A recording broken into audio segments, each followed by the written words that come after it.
Hey guys, this is a Transform Gundam, and well, I didn't get that much responses on my last video when I asked what I should review next, but I did get a request for me to review the high-grade Forbidden Gundam. This review was requested by my good friend ToneZone117, or you may know him as TZ117, or just Isaac. He requested for me to review the high-grade Forbidden Gundam, or as he called it, the turtle-looking fellow. Come on, man, you had one job. I literally said the name of this guy in my last video as well. You idiot. High-grade Forbidden Gundam.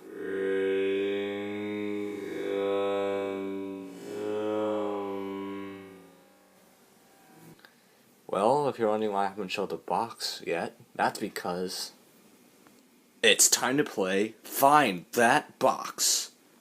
Now, let me know if you see it. Alright, doing a slow view. Just tell me when you see it. Oh, that's right. There it is. There is the high-grade Forbidden Gundam box.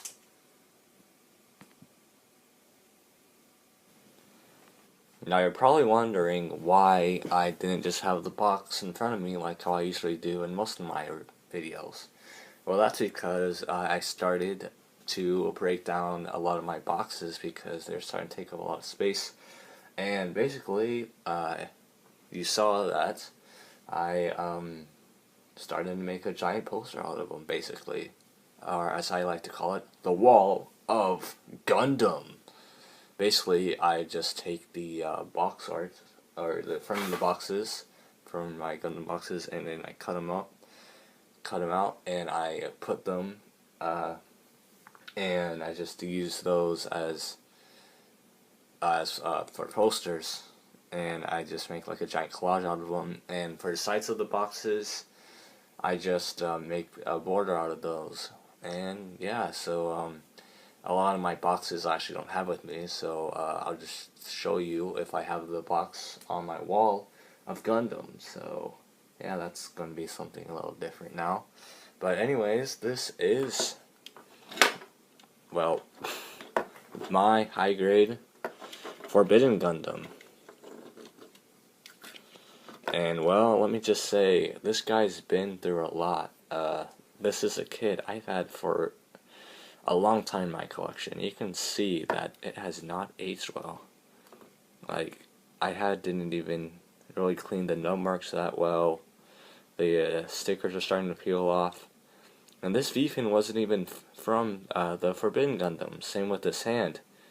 If you're wondering what those are from, they're from this guy, the high-grade Raider Gundam, which I think he has an awesome design. But as a kit, you wanna know what I think about this kit? This is what I think about that kit. God damn it, you freaking Raider, you suck so much. Sorry guys, but yeah, alright, that kit is a piece of crap. Don't even buy it.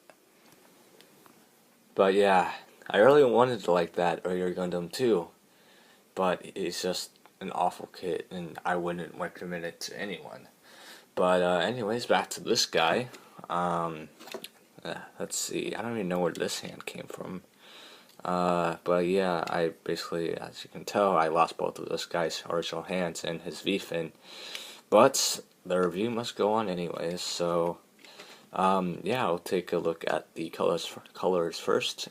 He comes with this light green, which looks really nice.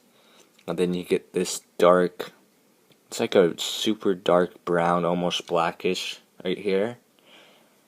Which is nice that it's separated plastic, not stickers or anything. These shoes are just plain black. And then you got more of the same green and black for the arms, and then gray for the joints. You get some nice yellow plastic for the vents, and red for the chest. And then you get some more gray pieces, and for this guy actually has some pretty good color separation for the time. You got the nice red piece there on the head, the chin. Can't think of the name for it for some reason. Also a red piece. You get 2 color green pieces for the backpack, and on the back, it would have came with a giant V fin to go there, but I also lost that. And he has these dark gray boosters on the back. And yeah, for the decals, you can see there's one starting to peel off, but you get this metallic red for the wings, and you get this small little triangle also for the wings.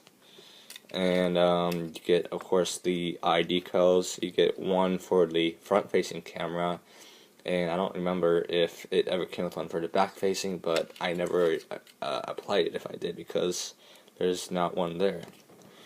Let's see, I think that's about it for the decals. So, if this guy was new, I'd say he'd actually looks pretty good for how old this kid is. Which, oh man, I didn't even check the date on when this kit was made. Oh, hold on a second, guys. Let me be right back real fast.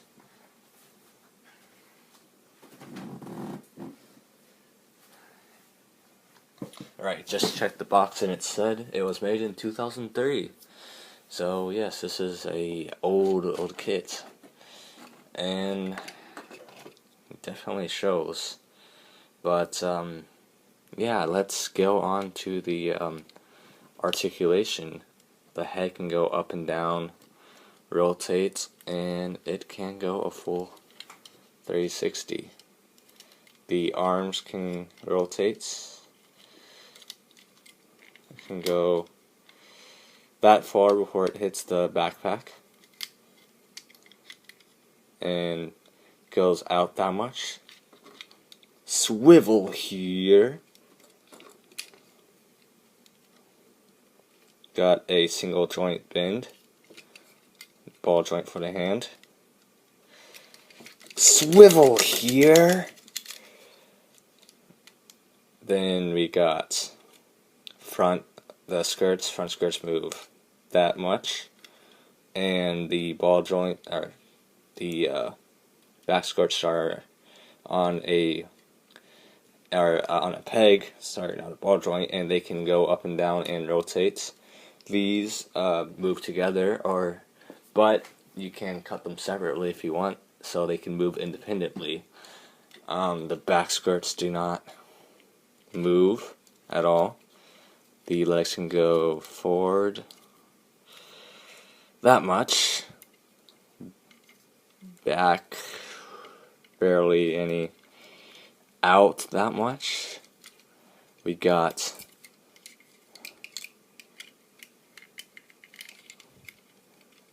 I'd say that's a double joint for maybe a little more than 90 degrees, maybe.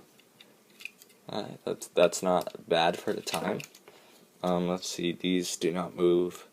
The foot is on, you can see there's a peg inside of there, and then there's another ball joint that connects to the foot, so you can go in and out, rotate a little bit, and the foot can go in and out separate from the ankle. And yeah, that's basically it for the articulation for the main body, and then I'll get more into this backpack later. Also, sorry, Jobby the Hong, please don't kill me. I love you, man. Please don't stop making videos. But yeah, that's about it for the articulation. Pretty basic, but it's not bad for a 2003 kit. So let's get into his one accessory that he comes with, which is his scythe. It's a pretty cool looking scythe. It's got some nice detail in it, especially in the blade. It's pretty nice looking. Just see if I can get it to focus. Yeah, you can kind of see the detail. Looks pretty good, and then you got this nice cable going through it, which looks very nice. And then you got this pointy part at the top, so you can stab people, and you can also slice. But yeah, you know, pretty good detail. It's pretty long sight too. Let me just stand them up. And you can see it's slightly longer than the actual Gundam. And he can hold it in his hand.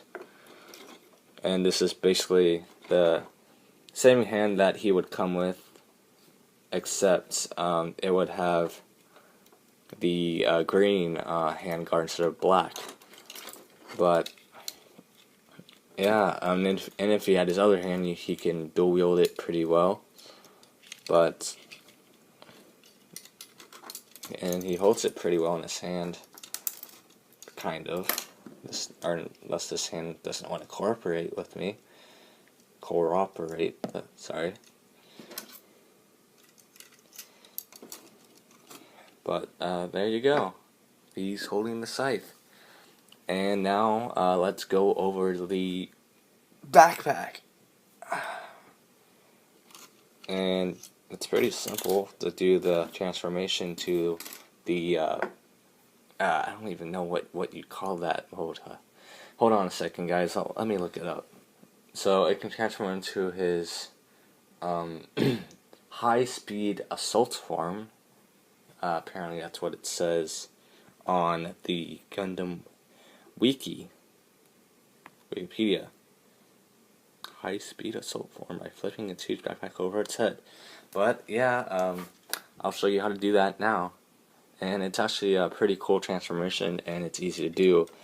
And the first thing I like to do is remove the arms. It just makes the whole transformation a little bit easier, in my opinion. And first thing you want to do is flip these rail guns out.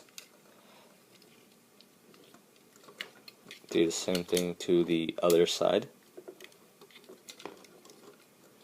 Now you want to bring them up.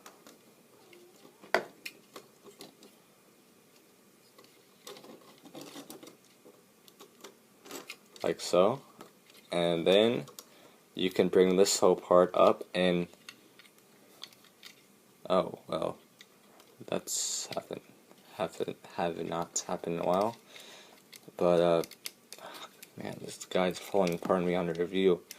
Man, but basically these part, if you saw when I was doing the articulation for the arm, actually moves separate, so that you can move this whole part up, like so.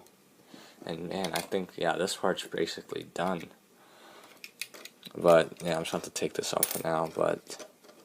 And then yeah, hopefully you saw that on camera. I don't even know. I wasn't really even checking the camera, but basically, yeah, that whole part just goes up and covers his head.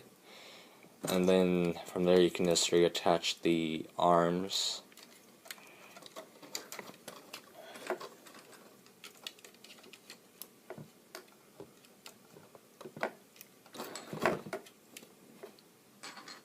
And then from there you just want to rotate these.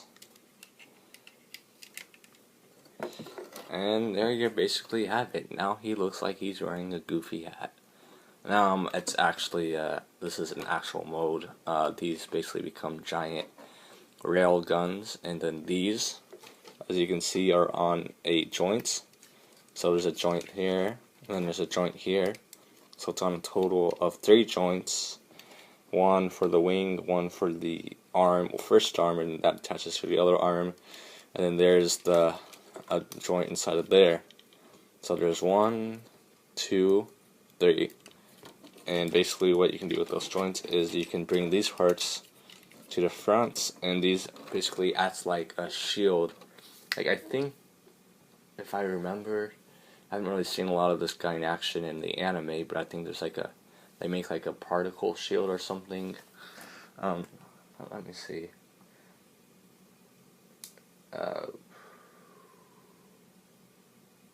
Trying to read the Gundam wiki. Let's see what it says. Oh, the energy deflection. Yeah. Yeah, that's what it does. It deflects any ranged beam attacks that hits it. So yeah, it basically deflects beams. So that's actually pretty cool. And then of course these boosters give him like high mobility, so he can move around fast. He has reflectors, and he has these two giant cannons, which let me see the official name for them.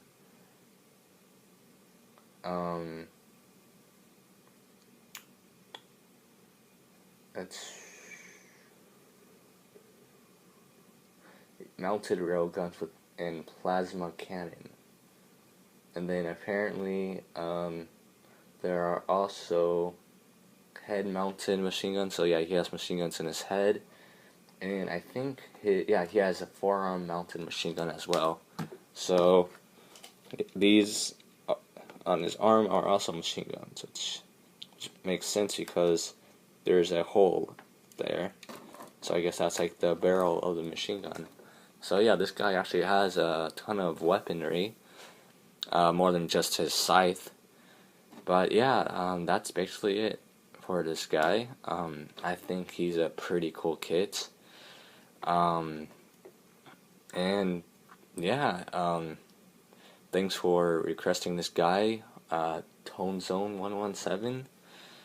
And yeah, for how old this kit is, I think it's a pretty good kit. And does it need an upgrade? Of course it does. This kit was made in 2003, but it does work. The actual gimmicks work well, besides another kit, Forbidden Raider Gundam. Yeah, but yeah, the gimmicks work well. It's actually a pretty sturdy kit, even though mine is old and practically falling apart on me. But yeah, I mean, I've had this guy in my collection forever now, and he's sold out pretty well. So let me just see if I can reattach that part. And yeah, so that's basically about it. Oh, and before I go, let's do some size comparisons. So here he is with the high-grade Wing Gundam, Transformers Autobot Evac, high-grade Thunderbolt Zaku 2, and finally, last but not least, here he is next to my mini ARC 78 Ock Guy, as I'll call him from now on, since he has the Ock Guy body now. Oh, isn't he so adorable? But yeah, guys, that's pretty much it for my review for the high-grade Forbidden Gundam. He's a pretty good kit. I give him a, I don't know, 7 out of 10, I guess. Not really good with this whole rating stuff, but I do recommend this guy if you're a fan of his mobile suit design, which I think is pretty cool. And this is the only way you can get him, besides the no-grade version, which is pretty bad. But yeah, I mean, can this kit use an upgrade? Yes, but that's with a lot of the old high-grade seat kits. But I'd have to say this one is definitely one of the better ones. And yeah, that's basically about it for this review. Don't forget to click that like button, subscribe for more content and videos. I should be posting a video every week for now on. And yeah, if you have any suggestions or comments on what I should review next, just comment them below in the comment section. And yeah, thanks for watching. This is the Transformer Gundam, signing out. What? No.